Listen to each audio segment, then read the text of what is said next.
Not one day will they call out the Fulani headsmen that are killing Christians. You are in a country that has got problems with Muslims and it's called Nigeria. And greetings to my dearest family. Welcome again to Direct TV, bringing to you the truth with your brother Joshua. I want to start by showing this video. I'm sure many of us might have as well seen this video. Watch this.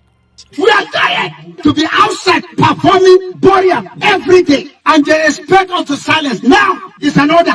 Nigerian government came out openly and denied there is no massacre, there is no genocide of Christians in Nigeria. And look at it today. Is there any Muslim here? No. United Nations, I know you're watching me. American Senate, you are watching what I'm doing, I'm saying here. Special advisor to Trump. Now, please tell Trump to save our life in Nigeria. They are killing Christians in Nigeria, massacre Christians. If they say the Muslims, these Muslims are being killed by who? By Muslims. There you have it, my dearest family. This is actually painful because this man has really done a lot. I have a video I want to show you because imagine this kind of a thing that just happened. There is a man of God that has done something that is so, I don't even know what to call it, but you watch the video as he was being warned. All right, but after this, President Donald Trump actually responded and actually said he's going to be doing something about this if the Nigerian government doesn't do anything. Watch this. Donald Trump says he's asked the U.S. Defense Department to prepare for potential military action in Nigeria.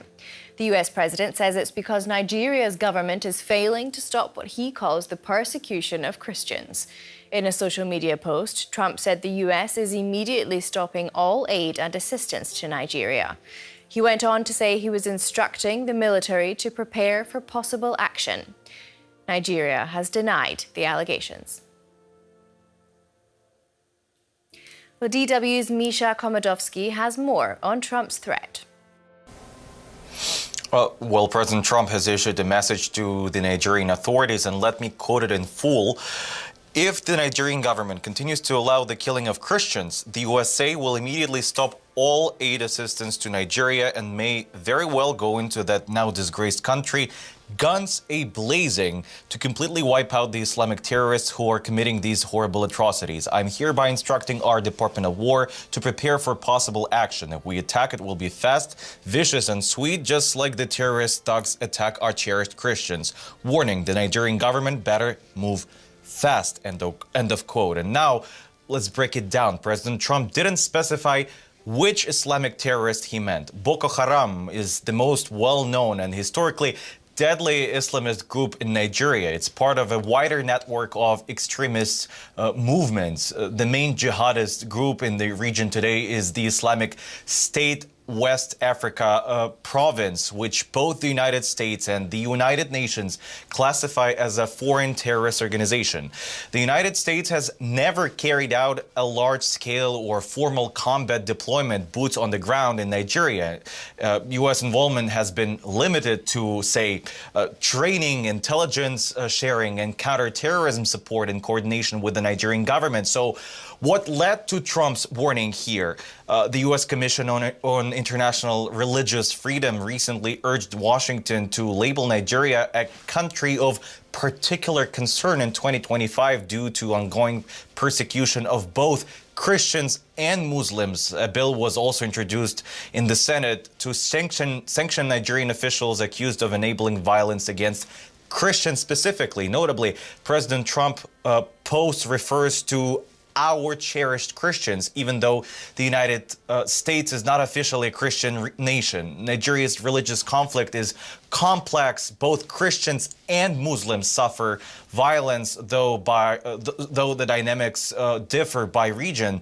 The north is predominantly Muslim, while the south is largely Christian. Meanwhile, Amnesty International says Nigerian authorities have failed to protect citizens from daily armed attacks, leading to thousands and thousands of deaths and a growing humanitarian crisis in the north. Its investigation found that over 10,000 people have been killed in specifically armed attacks of all kinds, not just religion-based, across several states since the current government took power. My dearest family, before we watch Prophet Angel, you know that after the massacre of Christians in Nigeria, a lot of donations went to, this man of God. But Prophet Joel Uebert, I want to mention his name now. All right, he actually did something. They launched a coin. You will listen to, Shamba Priest as he shared this on what he has done. But Prophet Joel Uebert did something very disgusting, which I'd like each and every one of us to listen to before we watch Prophet Angel. Watch this. A few days ago, I put out a video where I advise you all in crypto, and I told you to be very careful. But many of you still went ahead with what you were doing, even without remorse. Today, I want to talk to your leader, the mastermind, the chairman of this crypto wealth movement or crypto wealth transfer, Prophet Joel Uebert. From my analysis, I found out that he's the one that is propelling this crypto kingdom agenda. Every other person launching coins or doing whatever they are doing, they always go to him. He is their leader. So there is no need talking to others. I'll just go straight to the boss. Let's deal with this. But before we come to him, let me show you a video I saw online. How can I be deceiving people? Those of you that you have locked that Bitcoin in my name, repent. If not, none of you will escape judgment before you die. That money that you have carved out in my name for your private route, you have eaten the blood money of Christians that have been killed in Nigeria, will have on their neck down to your generation. Repent. Leave that devious as cancel that Bitcoin. If it didn't cancel it, I pronounce curse on your character. Because my mouth is for blessing and curse. And I use that verse properly. If I curse you, you will never survive. If I bless you, you will survive. You will never survive if I curse you, unless you repent. Never use me to scam people. To scam people. Because of me, many have lost their accounts in Bitcoin business. I will never be a stumbling block to somebody. Restore that money back to those people that you scammed them. If you don't do it, you will never know peace in your life. I transfer the blood of those that you have killed will hunt you down. As I speak to you all, I am in pain. I am in severe pain. One of my brothers, as we speak, had a surgery last week, had another surgery because the surgery was not done well. He had another surgery again this week. As I'm speaking to you, this man is in serious pain. And how did it happen? He went for missions. These Fulani terrorists attacked them. So this man is in pain as I'm talking to you. And many of you, you don't know what these people in the north are passing through. You don't have an idea. You sit in your churches, you sit in your homes, and you think everybody has it easy. You don't know the pain, the severe pain. Imagine Reverend Ezekiel Dakchomo. He's crying out for help. His members have been killed. His people have been killed. Christians have been annihilated. And everybody is rallying around him. The entire world is rallying around him. I have seen some pastors give donations to him. They're even telling their followers. I saw Prophet Okeke doing donations. That's beautiful. I saw many other people doing donations. When I posted this picture and I started talking about him, many of you came to my DM and you wanted his account so that you send him donations. Everybody was sending this man donation so that at least he can ameliorate the situation, help himself, help his church, and help others that these terrorists are dealing with. And then all of a sudden, boom, Prophet Joel Uebert got an inspiration. He tweeted, he said, let's create a token for this man. Let's immortalize him. Don't worry, I will bring in my whales and we'll make sure this coin is successful. He said, let's make this a movement. He used fine oratory. When I read his tweet, very lengthy. Even me, I was moved. Beautiful oratory to convince people concerning this particular coin they want to create for Reverend Ezekiel. They call the coin FOF, Fight of Faith. And before you know it, boom, they launched the coin and people bought it with the hope that they are supporting Reverend Ezekiel and the people in the north. People use their hard-earned money to buy that coin, and all of a sudden they pulled the rug on that coin. They pulled that coin and pulled out $43,000, which is 62 million naira plus. Imagine what 62 million will do for Reverend Ezekiel. That 62 million can even be used to get private security. He can use that from that money to rebuild his church, to take care of himself. I see a lot of videos he's doing. There are young girls, people that have been raped. He can use that money to set up something. But you guys pulled the project and stole 62 million naira. The money was stolen, and people that bought the coin lost their hard-earned money because it was pulled. So after you guys pulled the project, you now started deleting your tweets and posts concerning the coin. You thank God for social media. People will screenshot. We have screenshots of all your posts, so you can't deny it. Even though now many of you are denying that you did not create the coin. This one said you did not rock pull the coin. We don't really care who created the coin or who rock pulled it. But I just want you guys to know that you are wicked, you are greedy, and God will judge you. And the innocent blood of the Christians in the north that are being murdered and killed daily, that Reverend Ezekiel is trying to rally the world so that we will come to their aid and support. You saw everybody supporting this man from the depth of their heart. People were donating money in millions to this man. And then you sat down and thought of a way to make money out of this situation. People are being killed every day. Churches are being burnt down. People are being killed and burnt alive. So people are bringing aid, supporting this man and the community, and the only thing you could think about is, how do I make money from this man's grief? How do I make money from this person's pain? How do I make money from the blood of the slain? How do I make money? Is this how greedy we have become? Reverend Ezekiel never asked anybody to create any token for him. You can see the video. He was so angry. You see the way he was talking in the video. Why would you do such a thing to a man? Why would you want to profit off another man's pain? This is evil. Like, I am boiling within because I am in constant communication with my brothers and sisters in the north. I know what they go through, the pain. You see them burying their members every week. These guys are seriously being killed and annihilated. And all you guys could do is to launch a coin in his name, pull up 62 million naira. Why? Why would you do such a thing? How do you choose to profit off a man's pain and the blood of those that have been slain? I know in the crypto space a lot of things happen, rock pools and others. It doesn't even concern me because I see you guys launching coins every day. It doesn't concern me whatever you are doing and how you are making your money. If you like scam people, rock pool people, it does not concern me. I'm minding my business. You see what you guys did to Reverend Dachomo. It is wrong on all levels. Where is our conscience? Where is compassion? Where is empathy? You see the video of that man. That man is calling for help. He's in pain. I saw the video he made the other day where he was saying, even if they kidnap him today, that nobody should say. The man is even ready to die.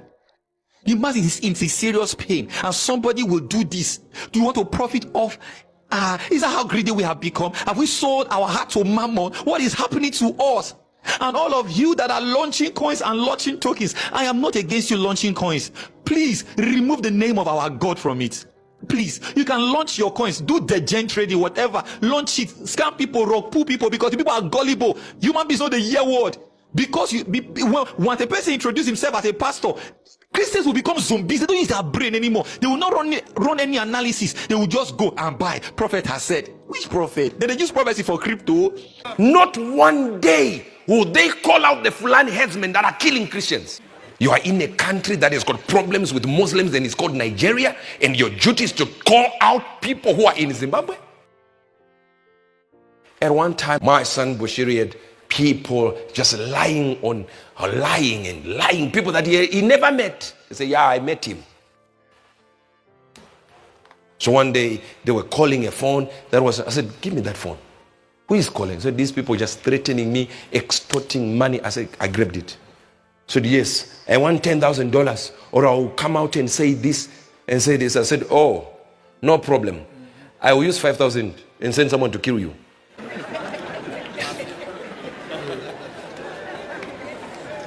There are people with the spirit of lions. The same pastors and the same apostolic gang that call themselves prefects of the spirits. Not one day will they call out the Fulani headsmen that are killing Christians. No, they are scared, shaking in their boots. They won't call out Muslims. They won't. They are afraid. But easy to speak on the pulpit against another preacher because they know preachers are peaceful. Why can't you preach against Muhammad? Why? You know Muslims don't play. You know your head will be on a spike. Especially if you do it when you live in Nigeria. So the idea is, let's rampage. Let's just talk against prophets. Talk against other men of God. What about the ones that are actually killing Christians? Why can't you say something? Why can't you take Muhammad and put Muhammad here? Why can't you compare him to Jesus? Why can't you say Muhammad is false? Why can't you say Jesus is real? And this is what the Muslims are messing up. Why can't you oppose them? Muslims don't play. You see, fear that you think is courage when it's not courage. That's when you know somebody is a 5-year-old in the spirit. Calling their seniors. Seniors don't respond, they just look at it and say, But their age mates in the Muslim arena, they can't play with them. Because physically those boys will come for you. I'm waiting for one apostle with real spiritual power who will call out the Muslims, who speak against Muhammad openly. I dare you.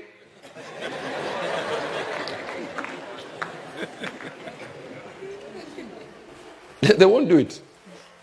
Maybe they'll do it because I just called them and they'll just do one video. No, do a series, sir. A series. As a matter of fact, travel there to their region. Say it there, just like you say it against Uebert Angel. Say it there. Let's see.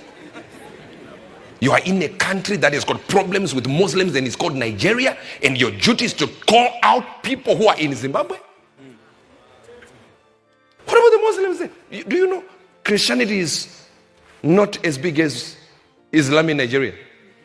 Yes. Check the percentages. Of course, Christians say it's a lie. But we're talking about the official records. They say Muslims are more in Nigeria than Christians. And yet the apostles that are rising in that country are notorious on trying to fight people who are used of God. And they call them fake. Yet they can't call Muslims fake. Afraid. Just in their region. It shows immaturity in the spirit. Immaturity. Call out Pastor Chris. For what? Pastor Chris will call out everyone. Bill Gates, whosoever, leaders of any country. You will utter it. You will be shocked. You call them out. We told you when we were here and they said there was going to be a demonstration. And I said we're going to kill people on this list. We're going to deal with them. My name was also there. I don't know. I think I was on number 30 something. Or 16 or something. 16. I was so angry. I thought I was going to be number 1.